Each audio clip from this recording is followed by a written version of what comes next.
Jai Radha Madhava Kunja Bihari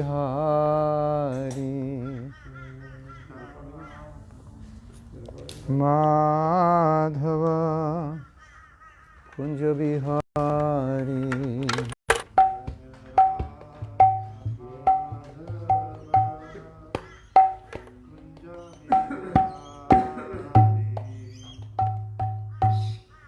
Radha Madhava Kunja Bihari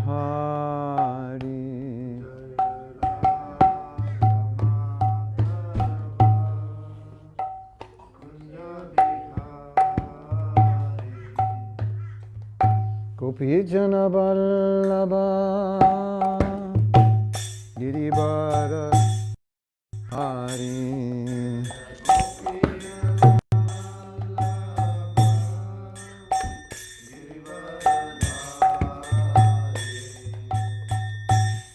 Yashodanandana Vrajajana Ranjana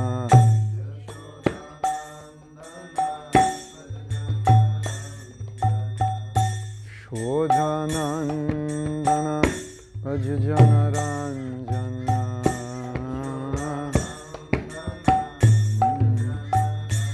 Jamuna Tira Vanachari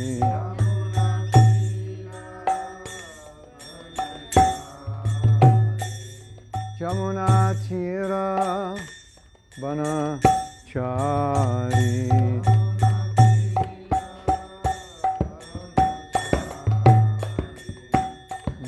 Radha Madhava Kunja Bihari Gauranga Gopi Jana Vallabha Girirvara Dhari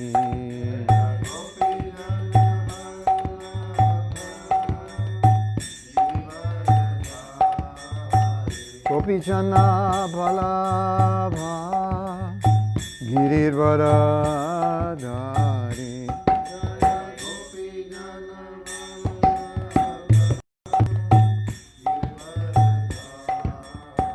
Yashodhanandana Vrajajana Ranjana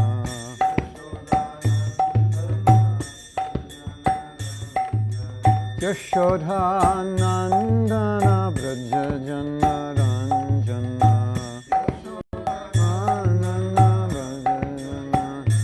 Jamuna Tira Vanachari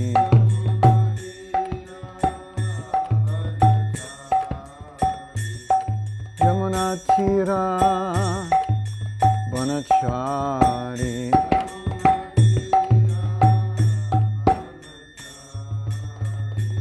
Jayo Radha Madhava Kunja Bihari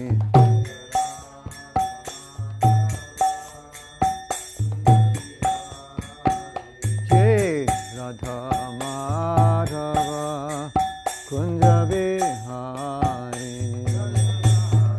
Radha Bihari Shri Radha Madhava ki jai, Grantaraj Srimad Bhagavatam ki jai, Srila Prabhupada ki jai, Gaur Bhakta-vrinda ki jai, Jai Go Premanandi Hari. Om Vishnu Padaya Krishna Prashnaya Bhutale, Srimate Bhakti Vedanta Swaminiti Namane Namaste Saraswati Deve Gauravani Pracharine, Nibisesa Sanyavari Paschatya Dasatarine. Om Namo Bhagavate Vasudevaya. Om Namo Bhagavate Vasudevaya. Om Namo Bhagavate Vasudevaya.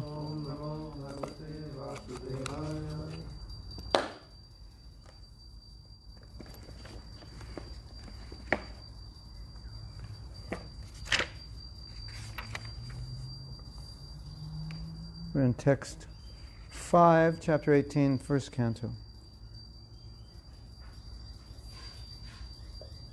Tavat kalir na prabhavet pravishto apiha sarvataha yavad isho mahan urvyam abhimanyava ekarat tavat kalirna prabhavet pravishto piha sarvataha yavarisho mahan urvyam abhimanyava ekarat tavat kalirna prabhavet pravishto piha sarvataha yavad isho mahan urvyam abhimanyava ekarat तावत् कलीर्न प्रभवेत् प्रविष्टोऽपिह सर्वतः यावदीशो महान् urvyam अभिमन्यव ekam तावत् कलीर्न प्रभवेत् Lyapna prabhavet यावदेशो महानुर्व्यम् अभिमन्यव एकरात् abhimanyava ekarat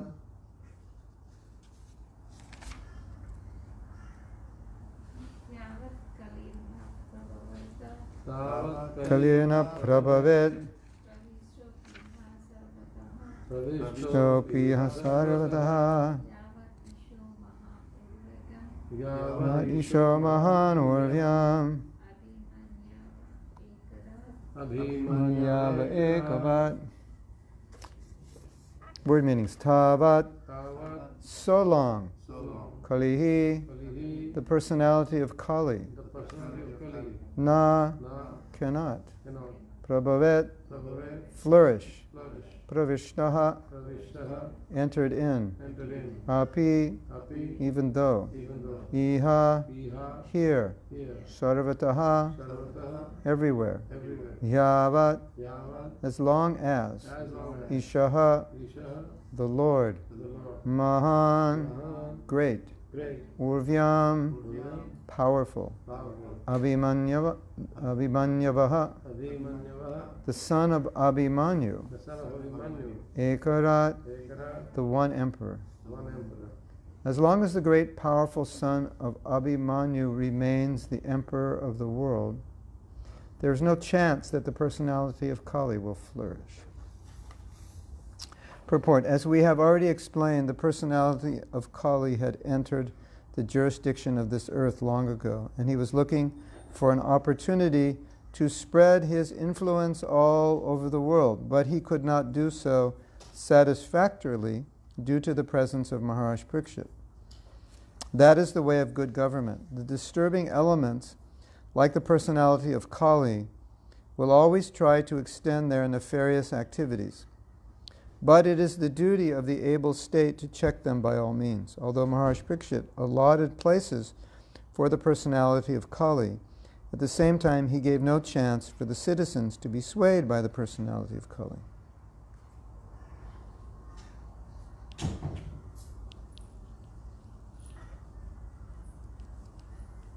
So, one time Prabhupada said, devotee, brahmachari, was growing his hair. Prabhupada didn't like that because we were all hippies, so he would always look for hippie tendencies to resurface. And when he saw them, he would say, stop, hippie tendency, whatever it might be. And so growing hair was what Prabhupada considered a hippie tendency, because generally brahmacharis would shave their head every fortnight. And so one devotee was told to grow his hair for preaching somewhere. Prabhupada didn't approve. And he asked him why.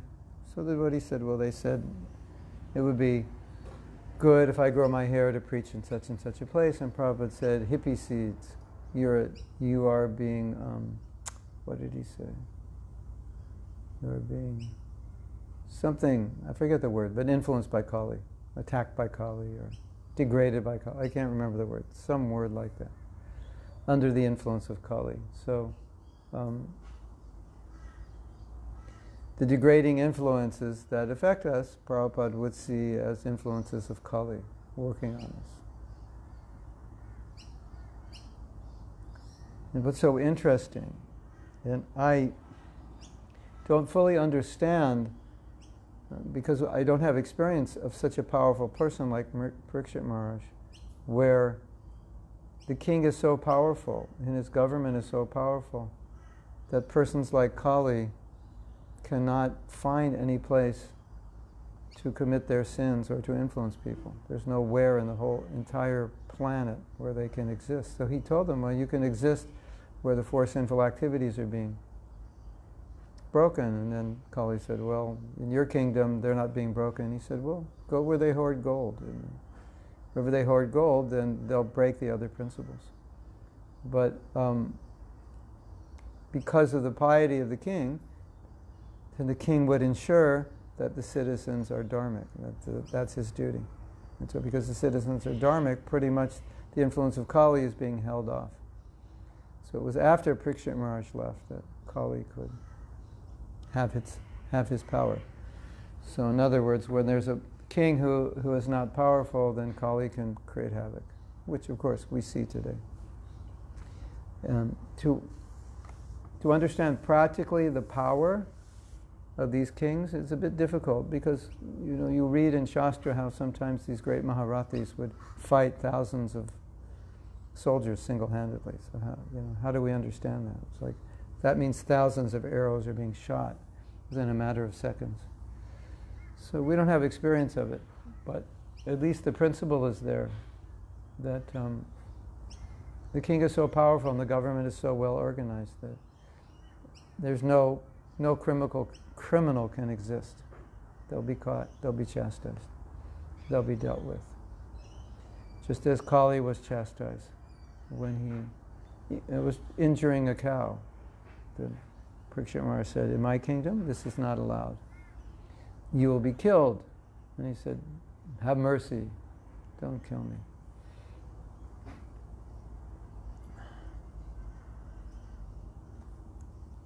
I was hearing the other day,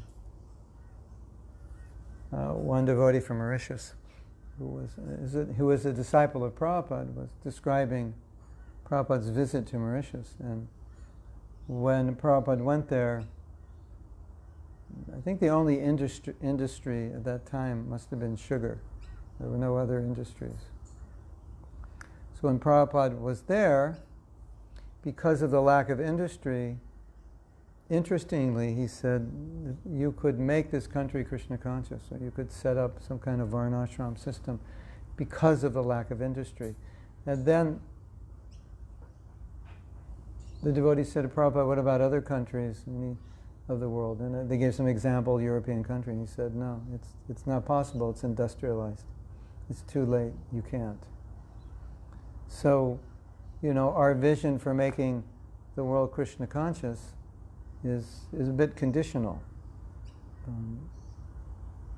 One time, Prabhupada was asked by a disciple, will all the world become Krishna conscious? He said, no, they're not enough intelligent people. People aren't intelligent enough to take it. So sometimes we think, we have this vision of governments and becoming Krishna conscious and so forth. And now we have a devotee running for president of the United States, which is amazing. But even if she won, there's limits in what she can do. She can have some influence, obviously, but obviously limited.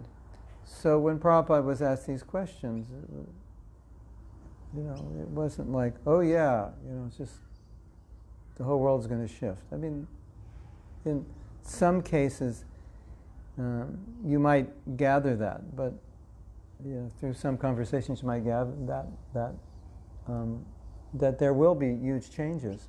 But to me, the way I understand it is, as we see the changes happening now with trends, the way people are trending for vegetarianism, veganism, and trending towards yoga, and trending towards ecology. You see these, the influence. Prabhupada said our influence is creating these trends.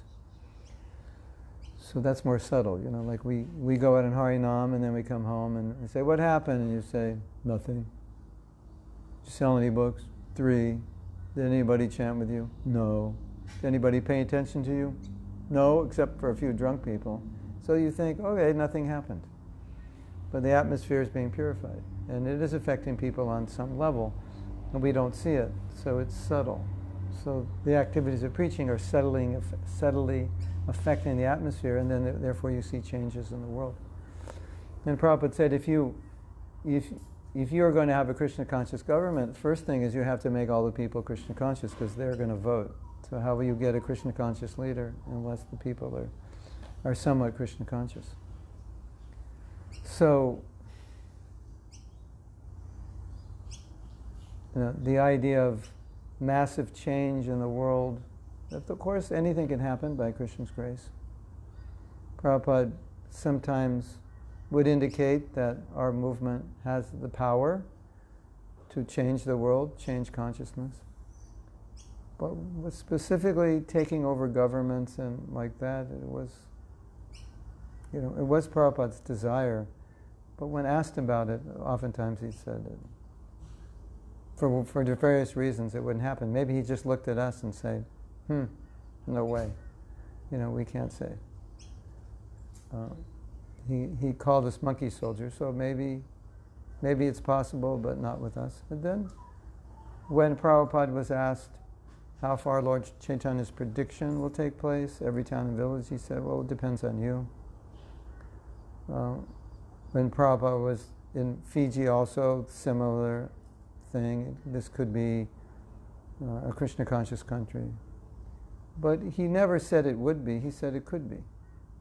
There's obviously a difference. So could depends on us. It means that the situation is suitable. But now, I don't know about Fiji, but now Mauritius is industrialized. It looks almost like South Africa now. What's the industry now? It used to be garments, and now, well, there was some electronics, then it went into clothes. What's the industry now? Tourism is big. Hotels everywhere, right? Like all over the island, hotels are going up, like in the middle of nowhere. It's good for a hotel, middle of nowhere, but places where nobody lives and hardly anyone goes to the beach now, building big hotels. So, things are different. Maybe we lost the window of opportunity.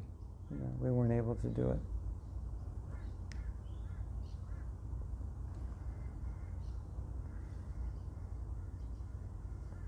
And sometimes Prabhupada would talk about the effectiveness of Krishna consciousness to solve certain problems, specifically drug problems, and how much money governments were spending to prevent and cure this problem. And he would say, look at, these people are moving in the temple, finished, problem's finished. The government should support us, we can solve the problems. And sometimes Prabhupada would even ask, we'd meet government officials and say, you should give us money or give us a building. You're trying to stop drug addiction, we're like 100% successful.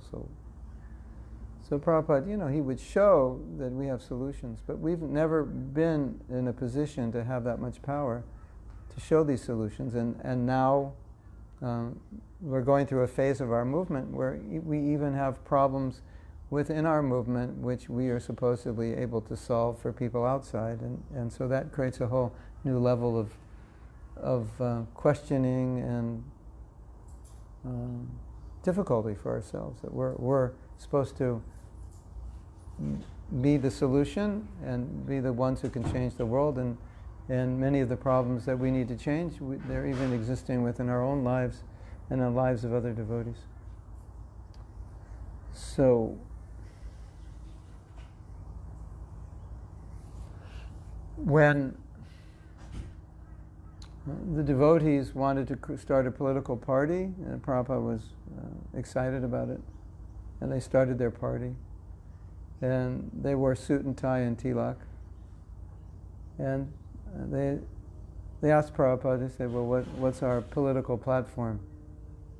He said, you just preach the philosophy and how this philosophy will solve problems. And that's what they did. And as you could imagine, they didn't get many votes because it wasn't the most popular platform. But there were people who appreciated it. And just like Tulsi Gabbard, if I would be happily surprised if she wins, I'd be happily surprised even if she becomes a candidate, because you need lots of support just to become a candidate and lots of money.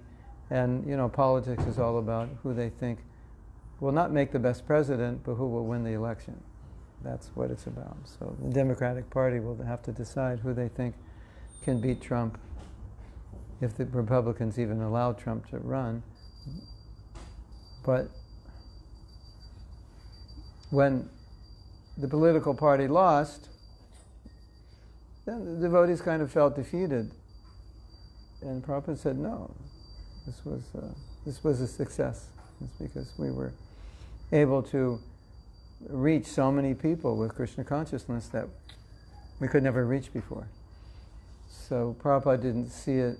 I don't think Prabhupada ever thought that they were going to win. Although Prabhupada once predicted that Rameshwar would be the President of the United States. But maybe that was a could. And I think sometimes we get the should and coulds, but it's, as I remember, it was a would. Anyway, we're still waiting. He's still alive, so it's possible. But one thing Prabhupada did say, one of the ways that Krishna consciousness would spread on a larger scale was the frustration people would have with governments as the governments became more corrupt. That people would not want to pay taxes, they would not want to be part of that social system in society, and they would be so heavily taxed they'd want to hide from the government. Or, I just heard this story. Prabhupada was in New York and he said, someday none of this will be here. It'll be finished. Something like that. He said, do you know why? And devotees were giving different answers, and then Tamal Krishna Maharaj said, because there'll be no food. And Prabhupada said, yes. You have these huge cities, there's going to be no food because there's nowhere to grow. And they've, so much of the food, at least in America, is imported. And every great civilization, before it collapsed, was importing food, amongst other things. That was they couldn't supply enough food for their own citizens. So Prabhupada said, if we have communities where we are self-sufficient, then when the time comes that people start becoming frustrated, and that time comes when they have to hide from the government. I mean, that's later in Kali Yuga, because they can't afford to live in the city because they're being so burdened financially by the taxes, he said. Or if that time comes when the economy crashes or food becomes scarce, he said, then you will see thousands of people will come to your farms if you can take care of them. So that was one way Prabhupada saw more of a mass conversion. And I think we can kind of recognize that as long as people are comfortable, they're not so inclined to convert. They're inclined to be interested and maybe practice a little bit, but to be serious, that generally requires something more drastic. So then Prabhupada's saying, if there are drastic changes in society, then that could make a huge difference in the number of people being Krishna conscious. Of course, then we will say, where are the Maharaj Parikshits? Where are the Yudhisthira Maharajas? Yeah. We have to attract those people. That was always Prabhupada's idea, that we would convince important people, capable people, leaders, and they could represent Krishna consciousness, be guided by Brahmins, and then they could do something substantial. And so Prabhupada, I don't know if you know this, but when Prabhupada came to America, his idea was to go to the movers and shakers, the leaders, the Rockefellers and Carnegies and like that. That's who he was intending to meet and speak to. And he was trying to meet them right in the very beginning. But of course, to meet such people, it's difficult unless you are some kind of well-known personality, which Prabhupada had just come, obviously, he wasn't known. So as far as I know, he was not able to connect with them, and as we know, Krishna sent hippies to Prabhupada, the bottom rung of society, not the top. Shri Gaurnitai ki jai.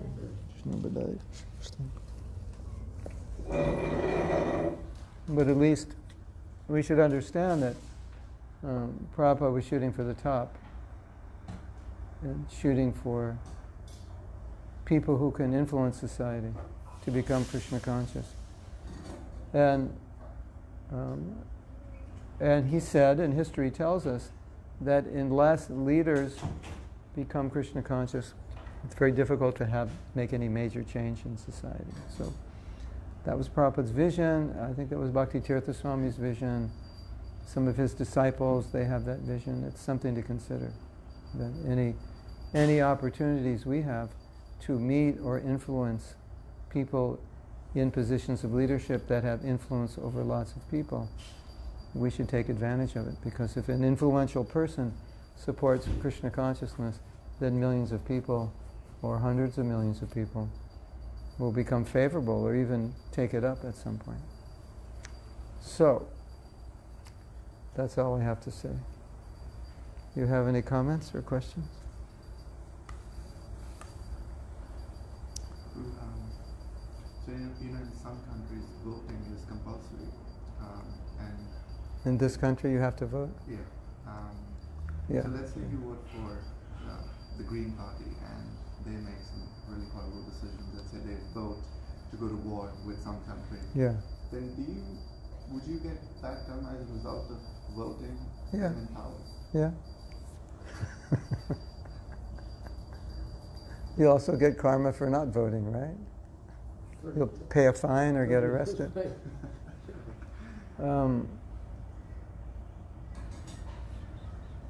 The hippies were complaining to Prabhupada about America's involvement in Vietnam. And Prabhupada said, well, you have a democracy and you voted for the leaders, so now you have to accept the consequences. So as far as whether we get the karma for killing people because we voted for them,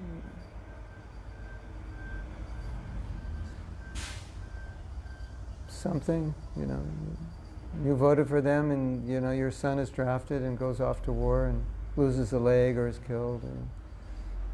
Or, karma is not always easy to understand, but there's some connection. That's why sometimes I'm reticent to vote, because we don't have to. Okay, this person would be better, but this person supports abortion. Now I'm connected.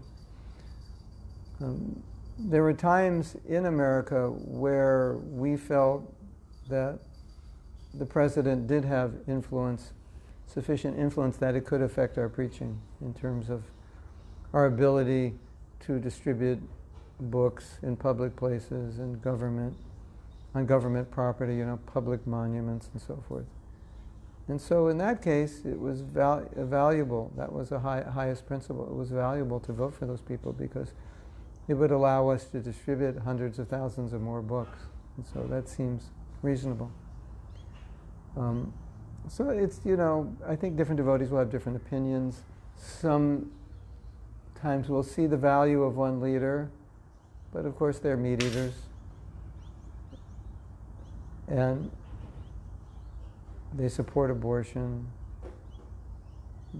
But then people will say, devotees will say, it doesn't matter what the president supports because it's up to local governments whether they would legalize abortion or not, and so forth.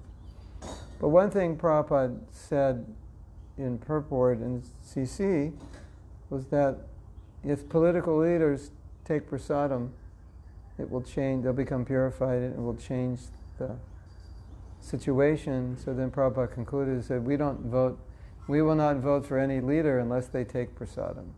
So, but you don't have a choice. Then the only choice is that devotees become leaders and get involved in politics. And then whoever takes prasad, you can tell them, say, if you offer all your food to Krishna, we'll get all the Hindus to vote for you.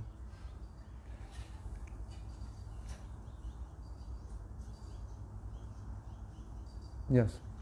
I'm pretty sure I read that Prabhupada mentioned in one place in Prabhupada that even if a devotee becomes the head of the state, he or she won't be able to do much because everyone else around them would be corrupt. Yeah, and of course you could have Brahmins on your staff, but thinking practically, okay, so now I'm the president of America, and I say, okay, let's shut down the slaughterhouses. I'll probably get assassinated the next day. Okay, we're going to shutting down the slaughterhouses, and all alcohol is now made illegal. But of course, we wouldn't do that, but we would try to restrict the killing of cows, make that illegal, and then restrict animal slaughter in ways, and alcohol, restrict it to certain parts of town and so forth.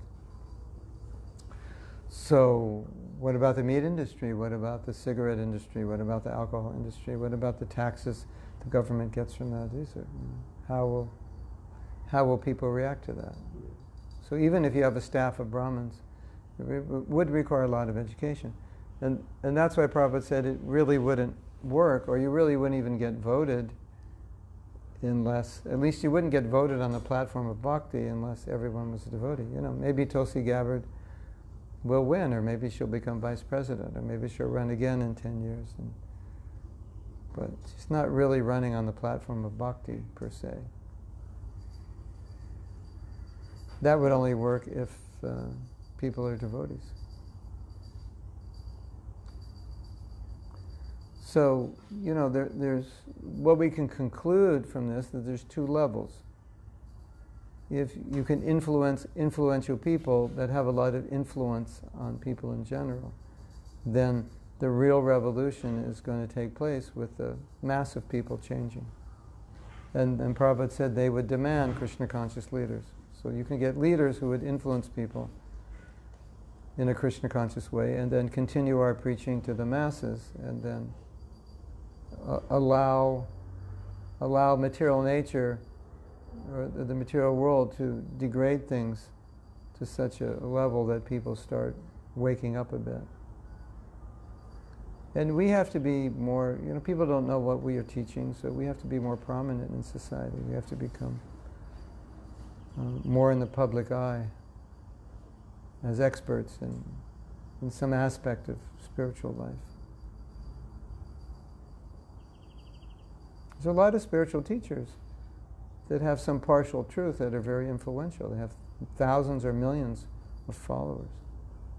So if we had thousands of devotees with millions each of followers, then we'd have more influence.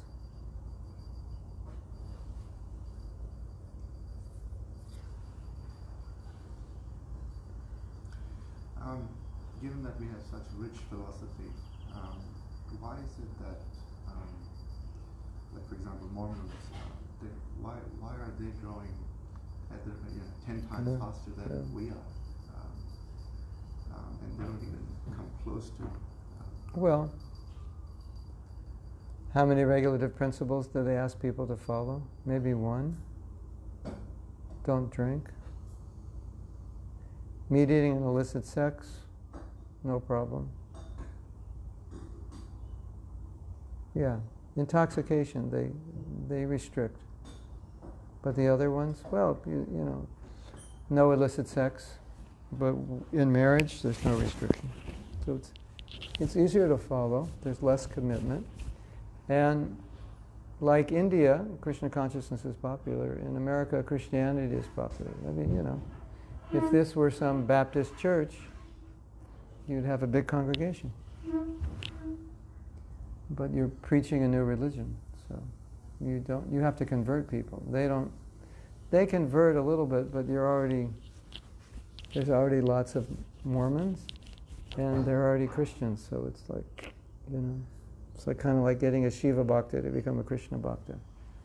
We've done that, like in Mauritius. They're all Shiva Ram Bhaktas, and now, because of ISKCON, thousands and thousands of Krishna Bhaktas. So, it's not as hard. In Mauritius, there are like 4,000 devotees, and there's only 1 million people. So they're Indian. So here, you have to convert first, and so you're starting with absolutely no faith. And the concept of, look at the sadhana of Christians. Do they have any? They have any daily deity worship? Their principles, maybe some moral principles. Be a good person, don't lie. Do Christians drink? Yeah. Do they think it's bad? Some do, some don't.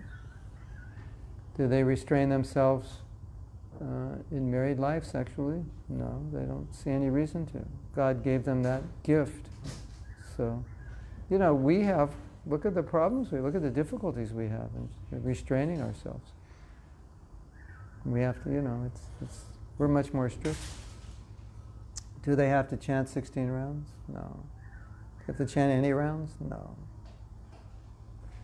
So, you're selling iPhones, in China they have imitation iPhones, like $100 or something. Well, okay. It's just an Android with an iPhone interface, and it's got the iPhone logo on it, or whatever. Okay, what a deal. But it's not an iPhone, it's an Android, and I don't even know if it's a good one. So, as we heard today, if you pay peanuts, you get monkeys. So if you're going to sell God for peanuts, then you'll get a lot of monkeys. And I'm not saying all Christians aren't devoted and all Christians aren't austere, but generally that's the exception. So yeah, if you want to create a mass movement, preach the religion of that country and don't require much. And deliver a lot. They deliver a lot. They deliver more than we're delivering. Like any problem you have, they have a course on it. They have a book on it. They have problems in marriage, they'll have probably 100 plus books. Or there are probably so many courses you can go online that pastors have developed. You got a problem with your kids? You got an addiction? They got a course.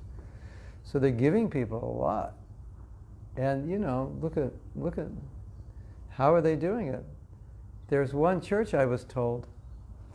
I don't know if it's just one church or a series of churches, a group of churches, but their congregation is about 1 million. And they have 700 employees. So they can afford to employ 700 people. I don't know what country that's in. But if you're going to employ 700 people in America, the mean income in America is like $60,000. So how much is that? 4 million or 42 million? What is it? 60,000 times 700? What is that?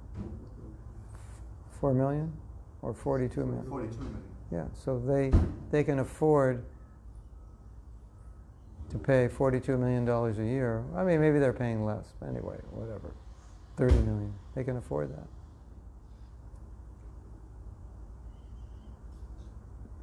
And so look what they offer people. You have a staff of 700 people. You can definitely minister to people.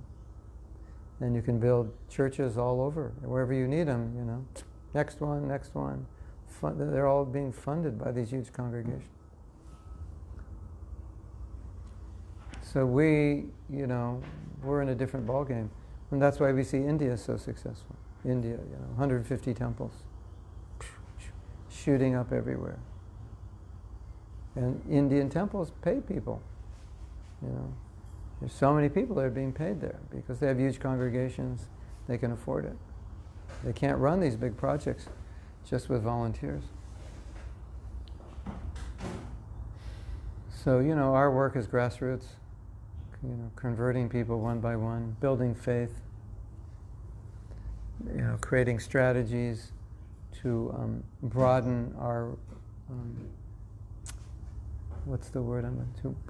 broaden our scope so more people can relate to us. I think that's something we need to be better at, being relevant to a broader group of people. Sometimes we fear we'll water things down, if we can't preach broadly, better, a few pure devotees, and of course that's there, but we can be more relevant, for sure.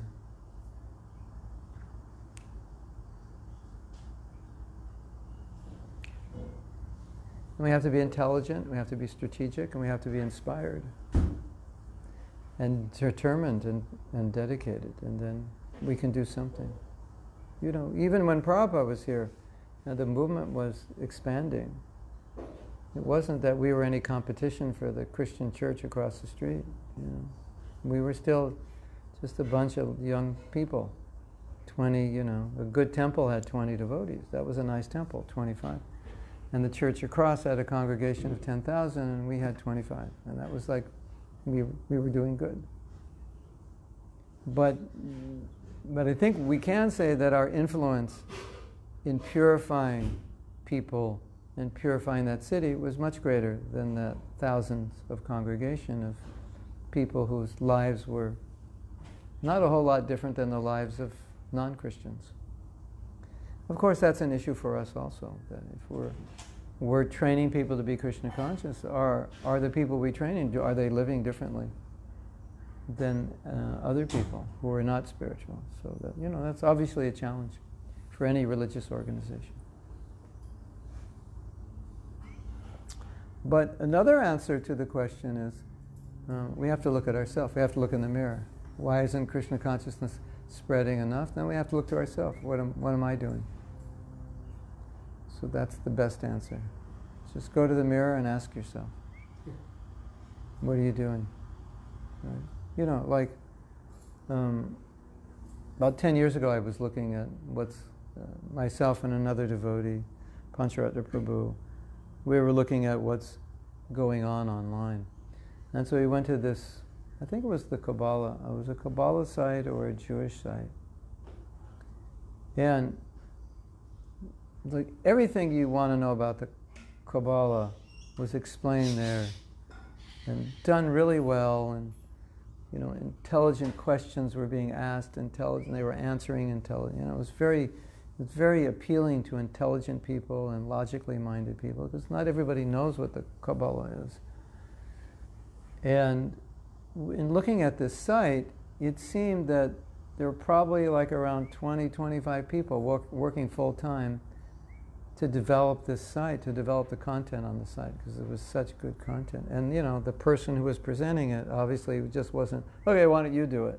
No, it was obviously okay, who can do this? Who's the best person? Let's try you, let's try you, let's try you. And it was professional, like a business. And so, looking at that was, for me, both inspirational and frustrating, because to do that, where are we going to get the money to pay 20 people? I mean, how much would it cost to pay 20 people?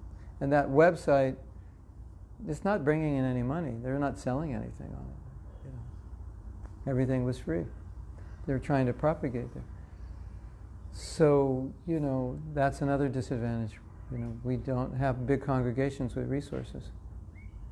And most of the resources we have go to buildings, not websites that could preach to infinitely more people than a building, So there's also a mindset.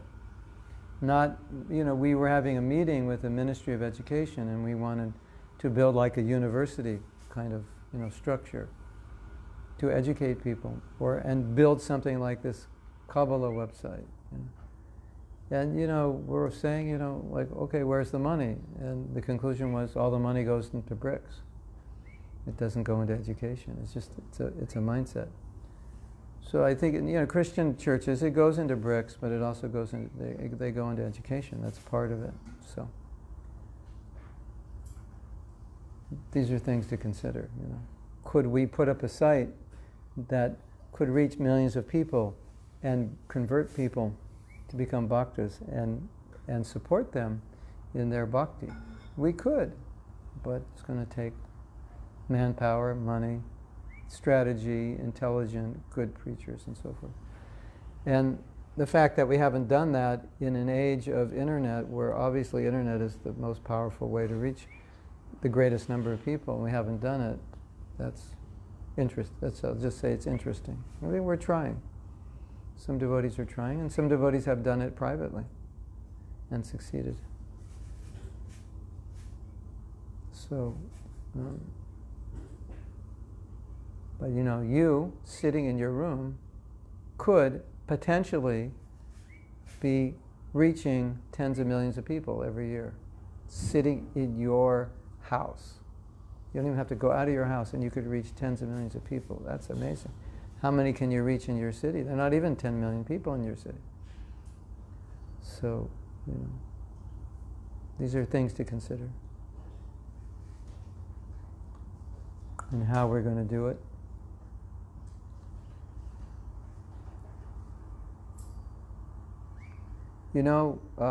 I see one obstacle. And it's a very interesting obstacle. I think one obstacle to spreading Krishna consciousness is Krishna consciousness. Because we're so satisfied with it. We're so happy with it. Sometimes we're like more interested in relishing it ourselves than like distributing it. And we're just satisfied with it. And I see, even with some very, very advanced devotees, that they're deeply relishing Krishna consciousness. To such a point that it's almost sometimes interfering with their ability to present it to people. That's a strange thing to say, but I think I've seen it. Or, sometimes I wonder why this devotee is so powered, or he has so many resources, why he's not doing A, B, and C, and he's, spending like lots of time in Vrindavan, just hearing and chanting. So Krishna consciousness is so relishable. Vrindavan is so relishable. Who wouldn't want to spend a lot of time in Vrindavan, just going more deeply? And of course, we feel we need to go more deeply so that we can serve other devotees. But at the same time, sometimes, I've seen that. I've seen some devotees giving lectures that are way above the head of the audience because the topic was so relishable to them. That they, were talking about esoteric, it's a Rath Yatra festival, and they're talking about kinds of esoteric, aspects of separation, because Rath Yatra is separation, bringing Krishna back from Kurukshetra and so forth to an audience of new people. And I was thinking, why is he talking about that? And he said, because that's where his inspiration is. He's relishing that, and he wants to speak about it. But, what about all these other people? It kind of left them, somewhere, trying to grasp those ideas, and how is that relevant to their lives? So I think, it's interesting, but I think sometimes our own immersion in Krishna consciousness becomes sometimes an obstacle, or that's what we want to preach about. So I don't even want to introduce it. It's too boring for me to introduce Krishna consciousness. I just want, give me a bunch of serious devotees and let's, talk about something deep. And that's my inspiration, which is fine, of course, and that's needed. But sometimes it gets in the way. And that doesn't happen in Christianity because there's nothing deep to get into. Everything they teach is like relevant to just the person on the street, from what I've seen. I haven't really seen anything that deep. Most religions are like that. Yeah. So, your most senior Rasik, so-called Rasik pastors, they have nothing to teach but basic stuff, because the whole Bible is pretty basic, right?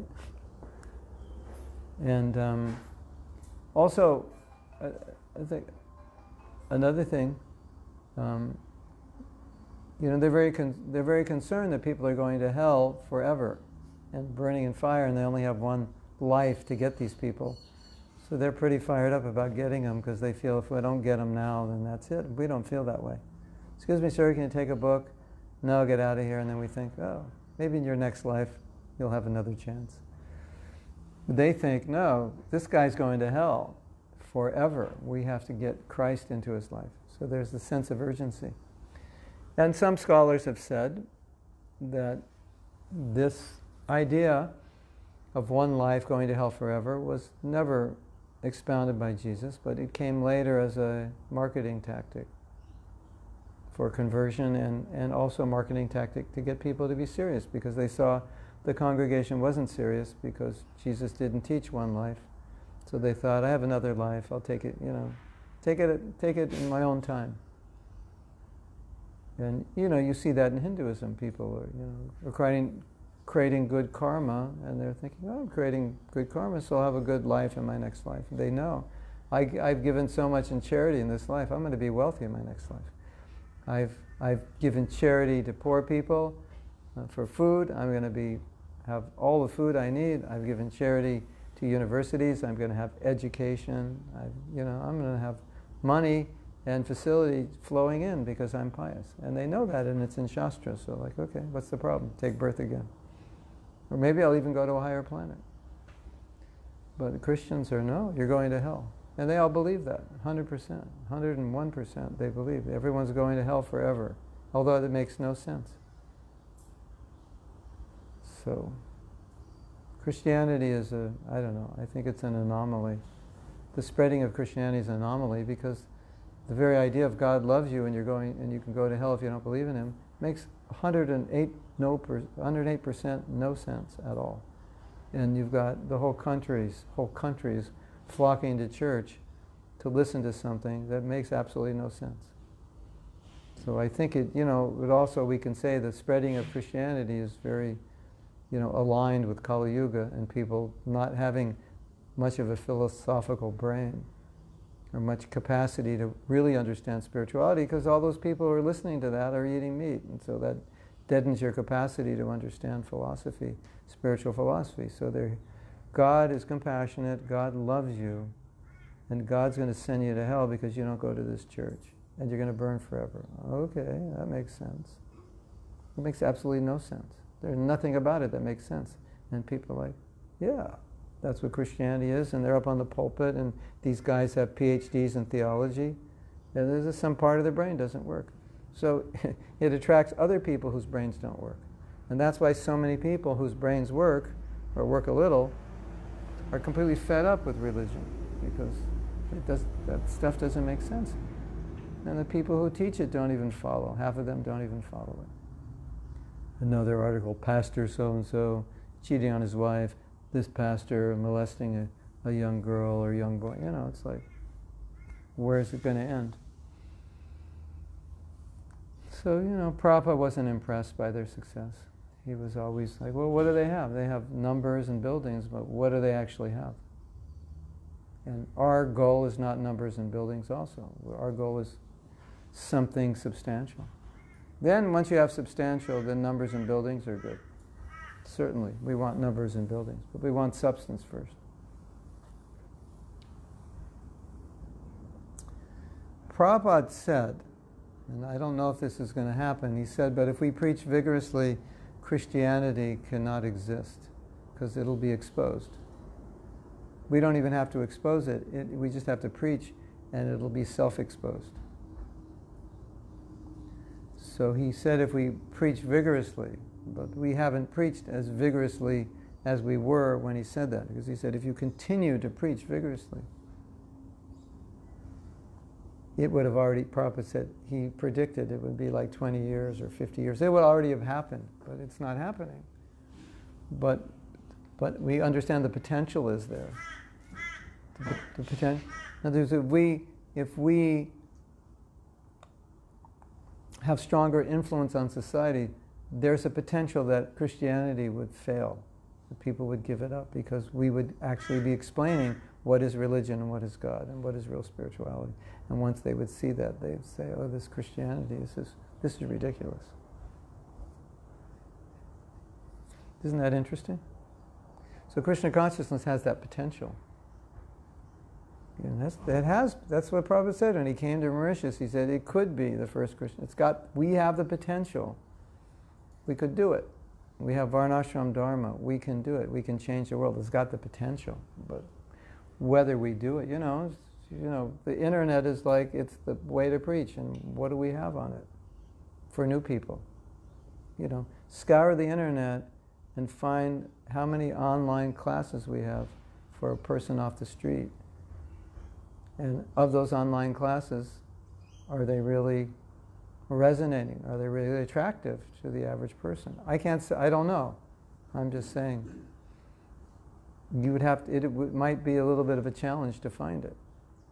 There's a brand new person, some guy's interested in your, he finds you're a devotee, he wants to know more. Where do you send him? What site does he go to? Krishna.com, with like 1 million articles for mostly for devotees? No, where, maybe this temple, maybe they have something. Yeah, maybe they do, maybe, but who even knows about it? And is it suited for the average person? So we have to look at these things and say, like, what are we doing? And then go to the Christian site, go to the Kabbalah site, go to this one, see what they have. There's a little book called The Four Spiritual Laws. It's not a book, it's a pamphlet. And it said, this pamphlet has made more Christians than any other Christian literature to date, as I studied this. And I forget what the 4 laws are. It's the basic philosophy of Christianity. You've sinned, and you have to be saved, otherwise you go to hell, and if you're saved, you go to heaven, and you're not perfect, and whatever the basic premises are. And it came originally from an organization called Campus Crusade for Christ, and they were organizing Christian preaching programs on campuses all over the country. And I think they were just training people how to do it. It's like kind of like franchising. And the workers asked the creator of this, they said, a lot of people ask us, well, what is Christianity? He said, what do we tell them? And he wrote this little pamphlet for them. He said, well, tell them this, this, this, and this. There are 4 principles. And they were telling people, and it was converting people to Christianity. And they said, this is amazing. You should make a pamphlet. So they made a pamphlet, and they found that this pamphlet was converting more people to Christianity than any other thing. It's just like a little pamphlet, 4 spiritual laws. So what they did is they created a website for it was so effective. There's just a website, those laws. And once you read the laws, click here, and you go to the next website or the next page. Okay, and it was just systematic. And once you do this and take this course and blah, blah, blah, then you click here and you go to the next one. It's just like so.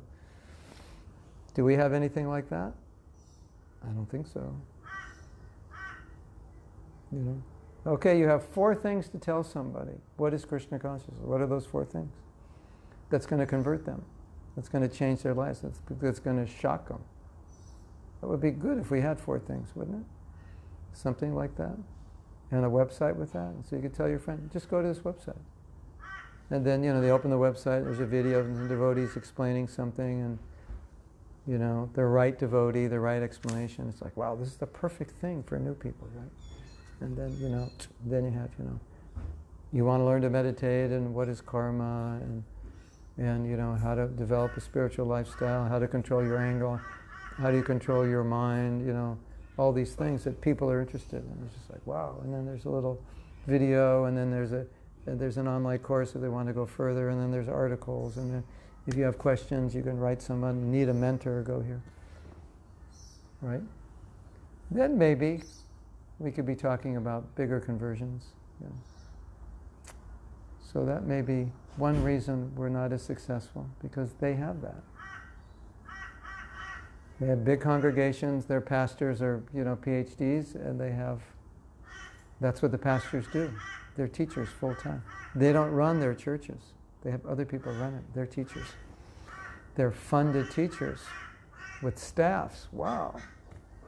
Wouldn't that be good if we had that?